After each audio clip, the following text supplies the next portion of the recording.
Hello bakunzi bacu ba YouTube channel yacu Inaye TV, namwe mwese mwahisemo kudukurikirana. Turabaramukije, amahoro y'Imana abane namwe, umugisha w'Imana utagabanije ube mu banyu no mu vyanyu mwese. Rero ni jewe Bruce Hatungimana ndi kuri microphone, nkabanje nafise kandi Inaye nziza yundi mwene wacu yashimye kudusangiza Inaye yiwe kugira ngo dushobore kuryoherwa na twese, dufashwe twese. Ufashwe uri kuratwumviriza, natwe dufashwe twese. Hama rero imbere yuko dutangura rero twumviriza iyo Inaye ya mwene wacu, reka ndabasabe tumira amate gato, hama turagarutse kugira ngo tubandanye Inaye yacu.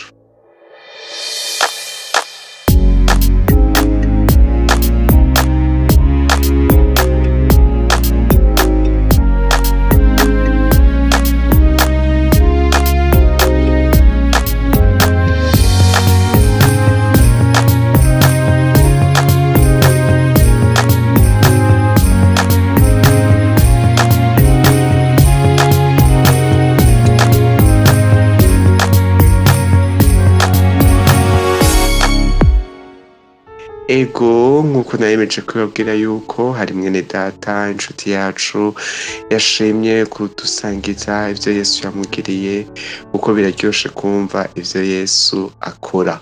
Hama rero ndakwibutsa wowe uriko dukurikirana ko utaragira subscribe canke s'abone, ndagusabe ngo ufyonde kuri subscribe canke s'abone, hama iruhande yaho hari agakengeri uhite ugashirako, ugafyondako kugira ngo igihe cyose dushize ku Inaye zacu uze wame uba uwa mbere mu kuzironka. Nuko rero ntarandiriye, reka duhe ikaze mwene wacu adushikirize ivyo Yesu yamugiriye. Kaze. Yesu ashimwe. Nitwa Nzisabira Dandi Afro. Nagomba kubasangiza Inaye yanje. Jewe narakira umwami Yesu nk'umukiza, hama ndabatizwa mu mazi menshi izi myaka 13. Muri ico gihe naragerageje guheba ibintu byinshi bitandukanye, ariko natsinzwe n'ikintu cerekeye adolescence. Ico kintu ca adolescence ni ikintu niyo etape en fait nari ngezemwo no mu buzima. Hama ikindi kintu kigoye catumye ngira impambamyi nyinshi muri uwo mwanya, nuko nari mfise abagenzi badakijije ubusa.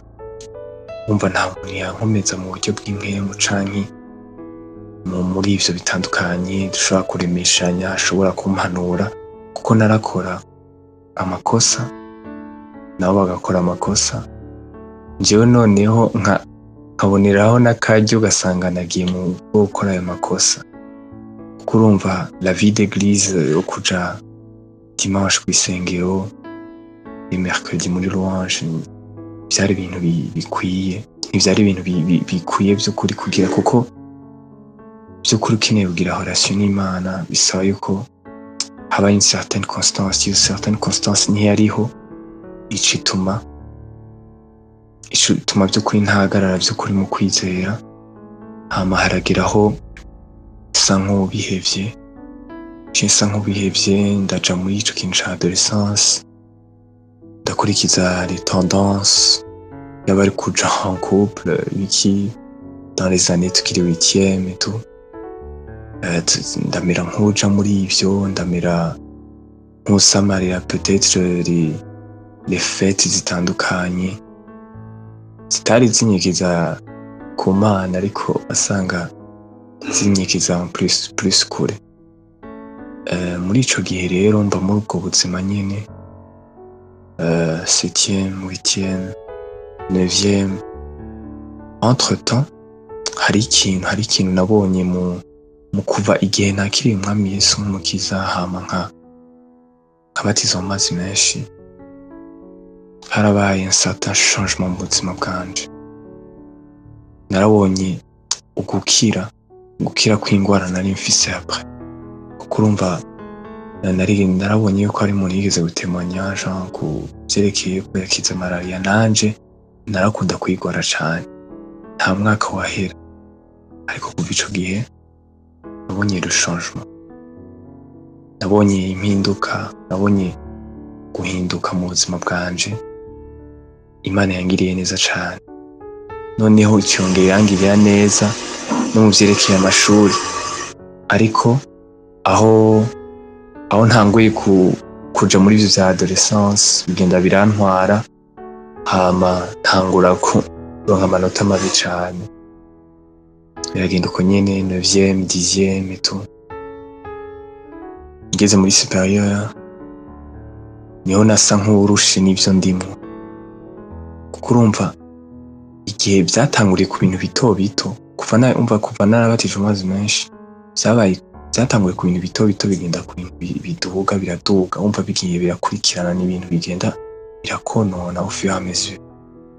Ivyo bintu ndabaho muri ubwo buzima nyene, ariko harageraho igihe ndabona yuko ubuzima bwanje bukwiye guhinduka, ndabona yuko vy'ukuri nkeneye impinduka mu buzima kuko nari numva ndushe. Hama ni naho hariyo rya jambo rivuga ati mwegere abarushe n'abaremerewe jewe ndabaruhura. Ndagira le choix urumva yo gukurikira Imana ico gihe. Ubwo entre temps ntivyaje spontanément, ariko vyaje juste ku ciyumviro nagize ati entre temps n'ivyo nari dans la vie d'église, gusa nyene vy'ukuri nta relation nari mfise n'Imana. Hari habuze ico kintu nuko yuko no considérer Imana comme un père. Ni naho rero umunsi umwe habaye barigishije umunsi umwe kw'isengero bavuga ati il y a une différence entre kwakira umwami Yesu nk'umukiza no kuba en Christ, no kuba muri Kristo mu Kirundi.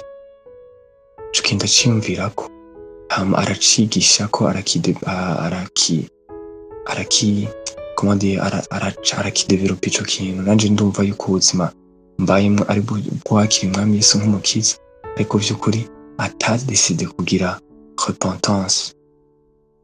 Hama muri ico gihe vy'ukuri ndagerageza cinja muri iyo etape yo kurondera repentance. Ndondeye repentance, habaye guhinduka, guheba ibintu bimwe bimwe, vyavuye muri decision nari nafashe yo gusoma Bible. Muri ico gihe ndatangura ndasoma Bible timidement, kubera vyasa nk'ibintu numva, kubera nemenyereye abagenzi ari ibintu vyabateye isoni vyo kuvuga ngo Bibiliya, ngasoma Bibiliya. Nanje nari nagiye muri iyo mood kubera iyo myaka yose nari namenyereye nitwa yuko ndi umuntu akijijwe, ariko nkagira isoni yo gusoma Bibiliya n'ibiki, yamenye si ibintu vyanje, n'ibintu vya pasiteri canke iki. Abantu bose muriko muranyumvise nashaka kubabwira ko ivyo birya bintu vya Bibiliya canke iki canke ivyo gusenga si vya pasiteri, ariko n'ivy'umwe wese, kuko Imana dukeneye ko tugira relation nayo. Hama mu gihe reka mbandanye ntayanje, muri ivyo bihe ntanguye vy'ukuri kwegera Imana, nkayirondera mu vy'ukuri. Vyari vyoroshe, si ibintu vyaje spontanément, kuko urumva nari namaze imyaka ndi mu bindi, naho nitwa ko nkijijwe, ariko nta relation vy'ukuri. Vyasabwe Jean yuko haba révélation de Dieu. En fait hari ikintu dukwiye kwama dusaba, nuko vy'ukuri Imana yotwireka gushasha, kuri yo twihishurira, hama tukayitahura, kuko n'ubwenge bwacu ntavyo twoshobora. Muri ico gihe rero Imana yaranyihishuriye Jean, iranyereka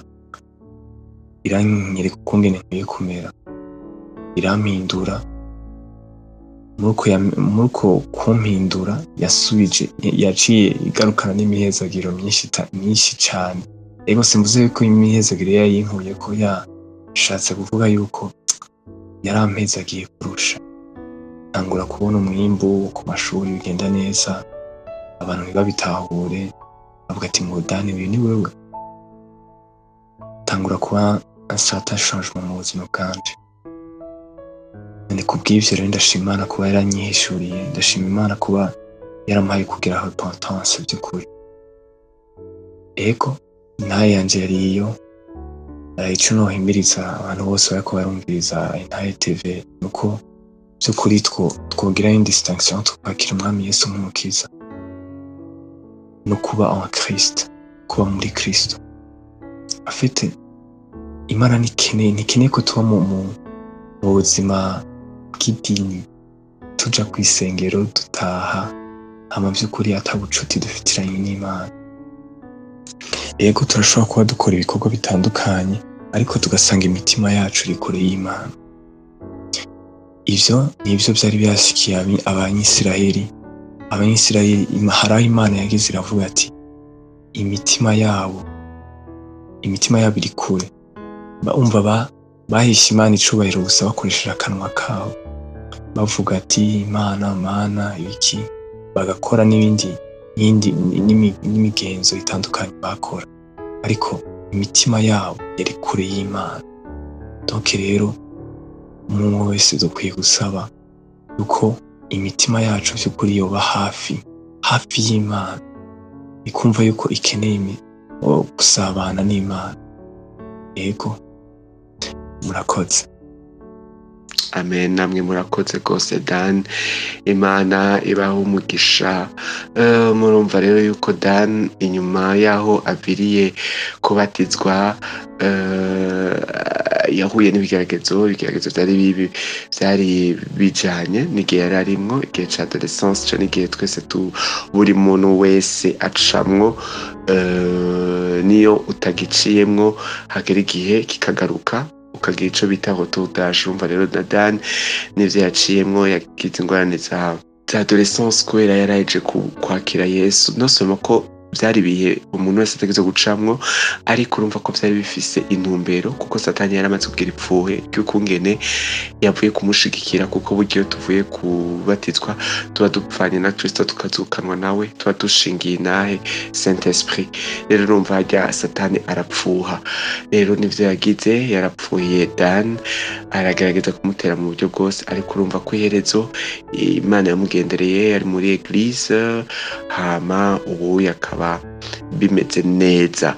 Nuko rero Dan turagushimiye gose kuko ngene washimye kudusangiza inaya yawe.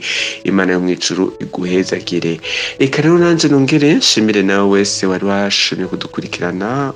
Reka mvuge ngo Imana ikugirire neza, iguhezagire. Wari wadutijije umwanya n'amatwi yompi kugira ngo dusangire ivyo Yesu yagiriye Dan. Nuko rero reka ndakwibutse nawe wowe ushaka kudusangiza inaya yawe ko twandikira kuri inayezayesu@gmail.com, inayezayesu@gmail.com.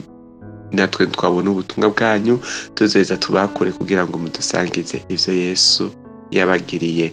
Nuko rero reka ndakwibutse utari bwagire subscribe, ufyonde subscribe canke s'abone, hama iruhande yaho aho gakengeri kari iruhande ya subscribe canke s'abone uheze ugafyondeko kugira ngo uze wame wironkera inaye zacu. Nuko rero reka ndabike abantu rero ndabashimira gose, ndababwira ngo tuzosubira naho utaha.